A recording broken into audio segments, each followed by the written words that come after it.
Hey, what's up, everybody? It is Chris, and today I am again outdoors taking a look at where my stock's at. Today I'm looking at what's a small selection of the higher premium stuff I've got. This is a little bit of a mixed view of what I have because not all the higher premium stuff is here. Obviously, this is just a small selection, but was kind of the easiest stuff to carry around. So today I wanted to talk about, again, the direction my stock's going forward. For a while there, early summer, mid-summer, I was big into the higher premium stuff. With prices going up, I figure, you know what, when silver prices do kind of skyrocket a little later on, it's going to make a difference if you have things that are kind of a little bit nicer, as people that get into stacking might want a little bit more of the collectible pieces. As you can see right here, this is the Queen's Beast. This is the 10-ounce Yale of Beaufort. Pretty nice looking coin, I guess it would be. I believe it does have a monetary value. That's the Queen. Yes, it is worth 10 pounds, so it is a coin. Pretty nice looking piece of silver. Had a nice premium. It's a good looking piece. And of course, the Royal Mint makes nice stuff. Over here on the other side, down here I have Britannia. Britannia is just basically a nice looking round, but it is actually pretty nice. At first I wasn't a big fan, but the more that I look at them down here, the more that I kind of enjoy them. So even things like that can make a difference. Britannias wouldn't be what I would consider high premium silver. They're pretty decent when you compare them against something like this. This is the Eagle, of course. This is actually a 2020 Eagle, which is why it's over here. I separated those out from my regular stack just because I have a feeling that those, given how this year's been, people may want to commemorate this year or remember it for certain reasons. So it's pretty interesting. Down here, I have the Kraken Canadian coin. I kind of thought it was actually part from the British Royal Mint, but nope, Canada right there. And some of the proofs that I purchased, like maples the privies that I purchased, along with some stuff from Perth. This is the mother and baby Perth Kookaburra 2-ounce coin. Pretty nice. Some Niue stuff. This was this one here. Part of one of my unboxings pretty recently was the random. I chose the random coin from JM Bullion. They sent me that. It's pretty nice. I like it. And then Panda. I've never had a Panda before, so Pandas look pretty nice. I like it. I didn't think I would like it, and I really didn't see the hype around it. Why would people pay a higher premium for things like that? I didn't get it. Now I kind of at least understand. I can't say I would want to quote unquote collect them, but it is a good looking coin. It's got a good look to it. It's intricate, it's detailed, and these are the kind of things that I think later on people are going to be interested in when they get into stacking. I think based on YouTube and other social media, stacking is becoming a little bit more of the conversation now. People are kind of taking a look at it, even if it's not, obviously the numismatic or collecting of coins and things like that. People are starting to understand the value of the precious metals with regard to everything else financially they have. One thing I wanted to talk about was that I actually sold my Royal Canadian Mint bars, 3 of them. 100-ounce bars.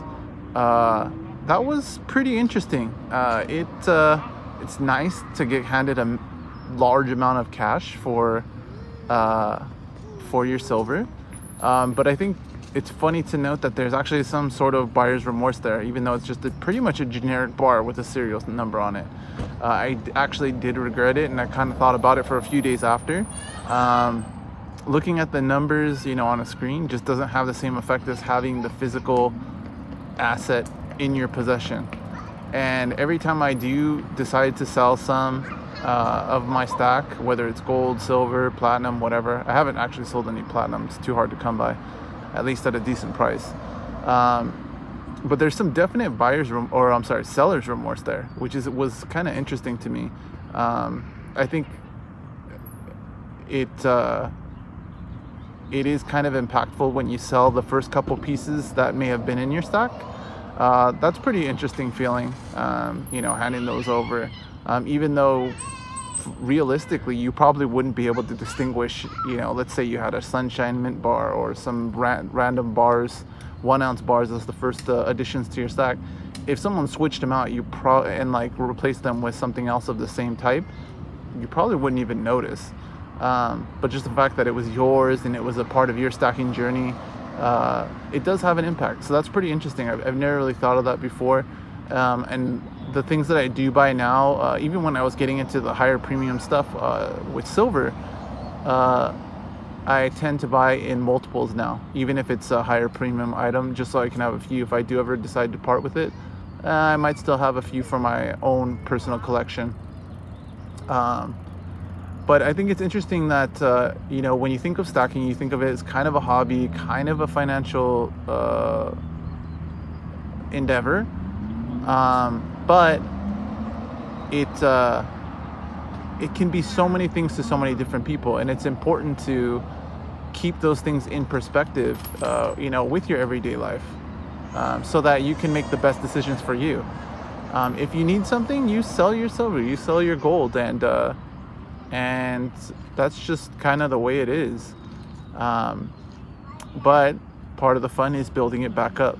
Maybe you change direction. Maybe you used to be a buyer of American Silver Eagles and that was all you stacked because you had heard on YouTube that was the best thing, most recognizable, which it may be.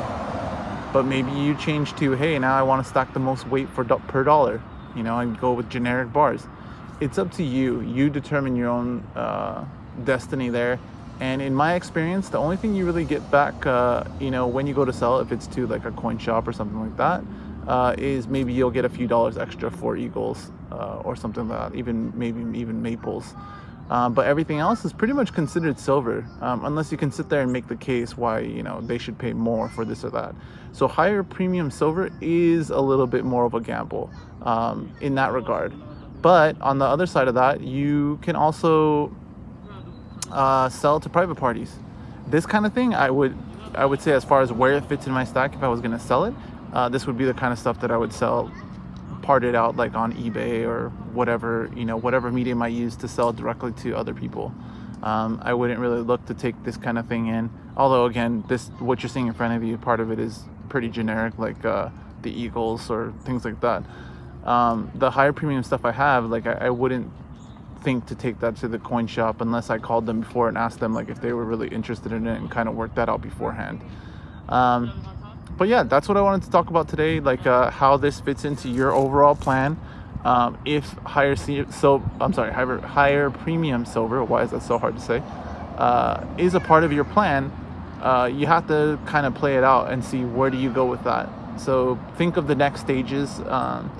And again, some people are into it for collecting, having a whole collection. Me, I haven't really, for me, it is more of a financial instrument. But I do like having different types of assets in my stack, so that if it comes time to liquidate, I can do that and know what I got myself into and not have any type of regret on the back end. Although, like I said, certain items in your stack are going to give you some regret if you do sell them. So just be prepared for that. I warned you.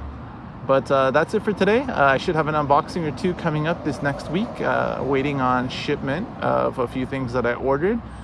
Still looking for platinum. Can't find it at a decent price, but sooner or later it'll pop up. I've been checking the local coin shops too to see if they have platinum. The rare times that it comes in, it goes out instantly. So we'll see. But thank you, almost to 150 subs. I appreciate it. I appreciate your time, and I enjoy learning all the different types of things that I'm learning from this community. All right, take care. See you next time.